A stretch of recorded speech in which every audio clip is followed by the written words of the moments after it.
Continuing on with Gamesmaster magazine from August of 1999, we're now on the review of the Castrol Honda Superbike section. Data format reviewed, PlayStation, price $2BC, out now. Developer, Interactive Entertainment, publisher THQ. Call, telephone number, players 1 to 2. Special features, DualShock. Other formats, PC. And the reviewer was Martin Kitts.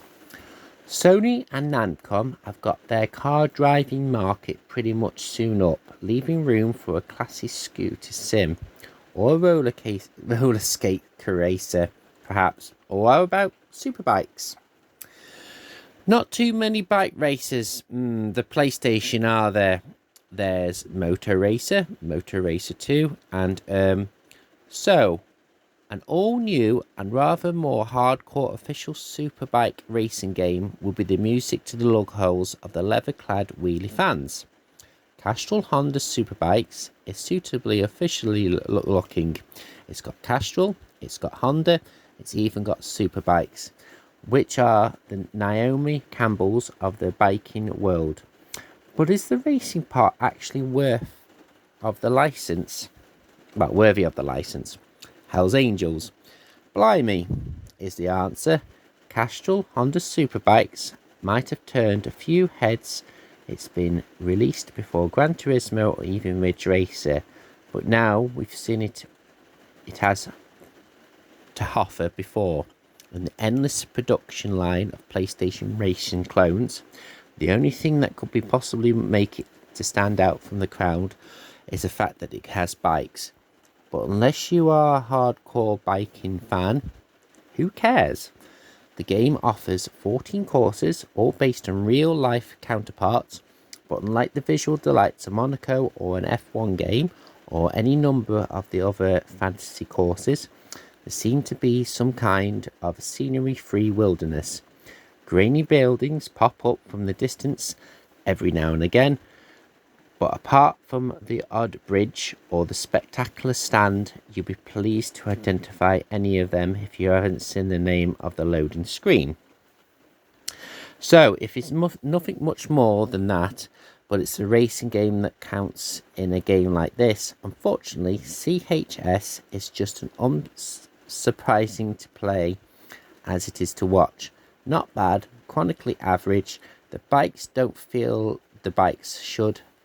Weaving through a hairpin or zipping along a straight, you could be driving a car, a truck, or one of those invalid carriages that grannies use to terrorise shoppers.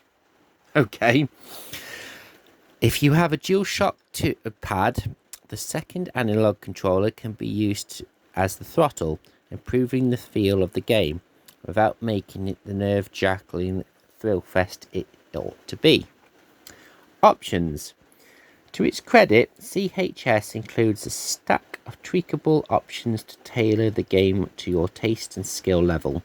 You can hike up the difficulty so that the computer races are more aggressive, turn on the bike's damage to make your machines list to one side after a track, or make the rear wheel skid out more authentically. However, almost every decent racing game allows you to do most of these things, with a visual spectacular driving experience.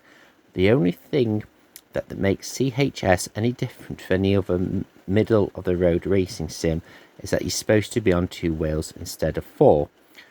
On a machine with an arcade quality racer is an abundance, it's just not good enough. Fair enough. And obviously, the screen grabs do not do the game justice. In the flesh, it's not much to look at even at the best of times, but the switch onto the helmet can and you can almost be there. You can't get a complete view of the road. The handbar is the best you can get. So basically, you've got first-person view, which is like you look out for your own eyes, and then you've got like a third-person view where you're just slightly out.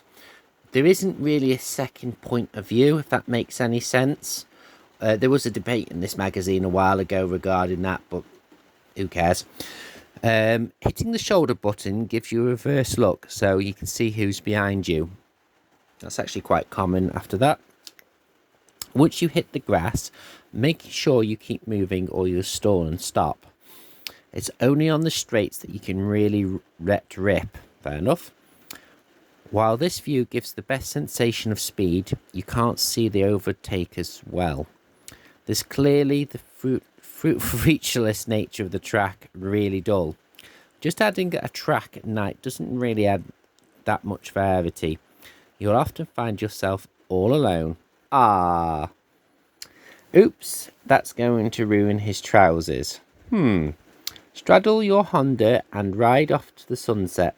Lovely. Oh look, some kind of red lorry thing. That really spices up the scenery. Your bike is faster than the others, but they don't crash. Ouch. CHS delivers a few nasty crashes from time to time that are guaranteed to make you wince. Oh, the rookie levels. A crash will actually end your race.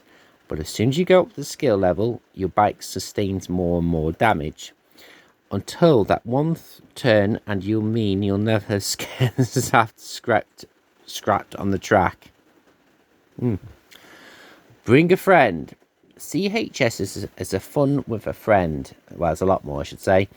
You should also get extra computer bikes to challenge you, but the minimalist detail helps ensure that the speed doesn't suffer too much. On the 2-player mode, both you and the friend can struggle around a course. Great. If you're stationary for far too long, the computer withdraws you from the race. Interesting. If you're stationary for too long, the computer withdraws you from the race, which I've just said. As there's only one choice of bike, you look exactly the same as your opponent, but you have tweaked the settings slightly. Trainer mode. Interesting. This one's for the unsure biker. Strap on a couple of L plates and follow a ghost bike around the course, and your choice. It never gets too far in front and stops to wait for when you crash, so it's friendly if patronising way to learn the racing line. Try to protect the racing line. It's harder than you might think. Keep your distance from the training bike and don't overtake them. Top Racer.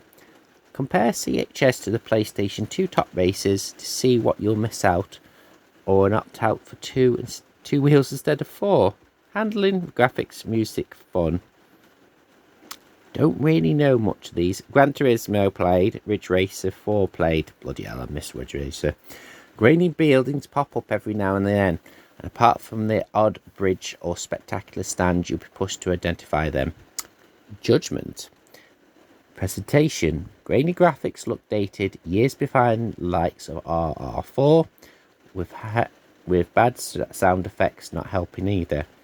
Gameplay. The rookie level's too basic, while the increase in difficulty seems to make it impossible to win. Lifespan. Well, it's okay with 2 players, but there isn't much else here to keep you coming back for more. The best bit. Weaving your way through traffic at the beginning of the start of the race after a fresh start. The worst bit, the way the bikes slow down at the corners, leaving plenty of enforced errors. Not the most enthralling racing game to play, and quite possibly the most average. Only have a look if you're into engine, oil and levers. 60%. If you like this, try Gran Turismo, which is cheaper, or Ridge Racer 4, which is loads more fun to play. I can't say I ever played it, so I can't really comment. But I'm sure there's people out there who would be quite happy to play games like this if you're into motorbikes. Anyway, thank you very much for watching. See you soon.